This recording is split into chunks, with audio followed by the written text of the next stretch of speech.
What if the thing you're working so hard for right now is the exact thing you'll regret at 80? 43 people told me it was, and they all said the same thing about when they finally realized it. A 79-year-old man told me something that broke my heart. He said he'd give away everything he owns. His house, his money, all of it, just for one more Tuesday soccer game with his daughter that he had missed right from when she was 7. I talked to 43 people in their 70s and 80s, and I asked them just one question. What would you tell your younger self? Their answers surprised me. They didn't talk about taking risks or following dreams. They talked about something much simpler and much harder to hear, and these were same regrets that came up again and again. Different people, different lives, but the same mistakes. If you want to hear more stories like this, please do well to subscribe and drop your comments to help the algorithm push this video to people who may likely benefit from it. These are real stories from people who lived long enough to know what matters. The first person I want to talk about is Robert. He's 81 now. He worked as an engineer for 38 years. I asked him what he'd tell his younger self. He didn't even pause. He said I'd tell him to go home. I asked what he meant. He said he'd sacrifice every night he spent working overtime in his company just to go home to spend quality time with his family. Robert was 32 when he got promoted. Good job. Good money. So when they needed him to stay late, he stayed. When they needed weekend work, he came in. For 8 years he worked 60 hours a week, sometimes 70.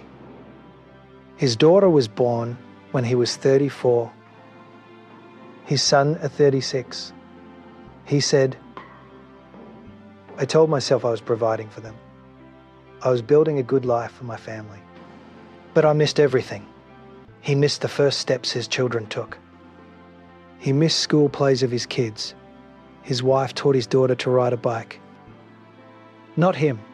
Every Tuesday his son had soccer match. But Robert made it to maybe 6 games in 4 years. I thought there'd be time later, he said, after I got the next promotion, when things settled down. But by the time he had more free time, he was 54. His kids were 22 and 20. They were already gone, living their own lives away from home. They only call on his birthday, visit at Christmas. But when something good happens in their lives, they don't call him. Because that's not the type of relationship they shared. Robert got quiet for a long time after explaining all this. He said, I gave them money, but I didn't give them my time. And this is something you can't buy back. That story stayed with me for days. But then I talked to Linda. She's 76, and what she told me made it worse. Linda had a good career in marketing. She was 38 when her mom got cancer. The doctors said maybe 2 years to live. She said her sister wanted me to take time off, just spend time with mom, come home, help out, just be there. Linda said she couldn't because she had a big project and an important client, and these were things that couldn't wait for her. I told myself I'd go next month, she said. After this deadline, after that meeting, she kept saying soon, until her mother died 14 months later. Linda only visited 3 times. Linda said the last time she saw her mum was in the hospital. She was barely awake. She remembered thinking she should have come sooner. But even then, Linda had her laptop with her working right in the hospital. She was checking messages between visits to her room. Linda's voice got very quiet when she said, her mom died on a Wednesday. My sister called to inform her while she was in a meeting. And her first thought was, I'll have to reschedule Thursday's meeting. She stopped talking for almost a minute. I don't remember what that project was so important. I don't remember which client was so important, but I remember exactly how her mum's hand felt the last time she held it.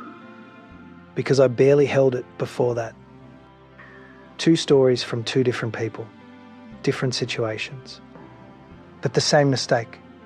But then I talked to James. He's 82, and he told me his own challenge was about anger.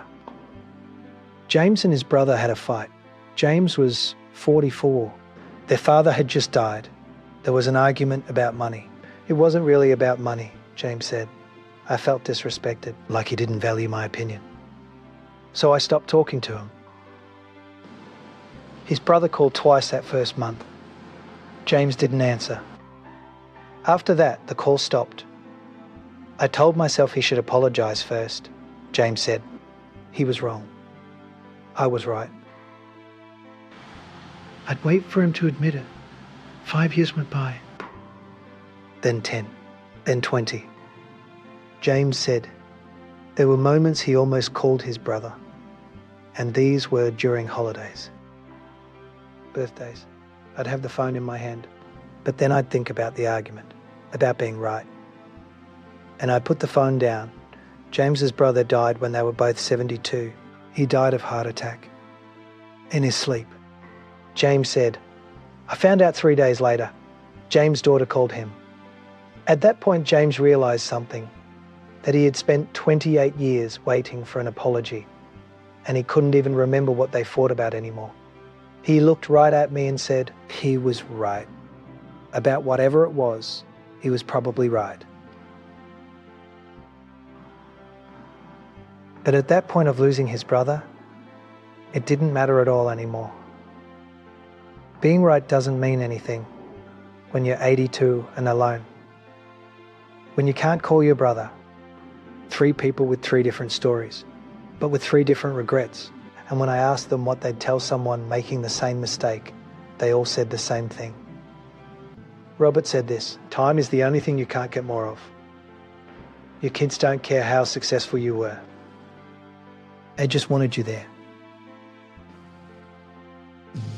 Linda said this, nobody dying wishes they'd worked more. But we act like work is the emergency. And people can wait. James said this. You think you're protecting yourself by being right, by holding grudges, by waiting for apologies, but you're just stealing your own time. And you'll realise it when it's too late. Every single person I talked to said the same thing. Not money, not career success, not being right. But that spending time with people you care about is what gives true happiness and contentment. Being there instead of sending things, connection instead of being right. Here's what makes it sad. They all knew this was important. Robert knew his kids mattered. Linda knew her mother was dying. James knew his brother wouldn't live forever. They knew. But they told themselves there'd be time later, after this project, after this busy time, after this argument got fixed. The problem isn't that we don't know what matters. The problem is we think we have time to fix it later. And then one day you're 76, or 81, or 82, and you look up and realise later already happened right before your very presence. And you weren't there. Robert told me something I think about every day. His daughter called him last month. She's 47 now. Her daughter, his granddaughter, just turned 7. She said, Dad, Emma wants you at her soccer game on Tuesday. Can you come? He said yes. He's been to every game since then. I can't get those Tuesdays back with my daughter. He said, but I'm not missing them with Emma. Then he said something that hurt. I just wish I didn't need 40 years to figure that out. If you're in your 30s, 40s, 50s, if you're telling yourself you'll spend more time with your parents later when you retire, with your kids later, that you'll fix that relationship later, that you'll be present after this busy time ends, I won't tell you what to do. But 43 people who live decades longer than you, people who know how this ends, they're all saying the same thing. There is no later, there's only now. And then there's too late, and you don't know which one you're in, until it's already decided. The question isn't if you'll learn this. The question is, will you learn it in time? Leave a comment if this made you think about someone in your life or about yourself. Subscribe if these stories matter to you, before it's too late to use it. If someone came to mind while you were listening to this, please share it with them. A parent, a kid, someone you keep meaning to call. But then there's another story I need to tell you about. About what happens when you finally make that call and when you wait just a little too long. It's waiting for you next.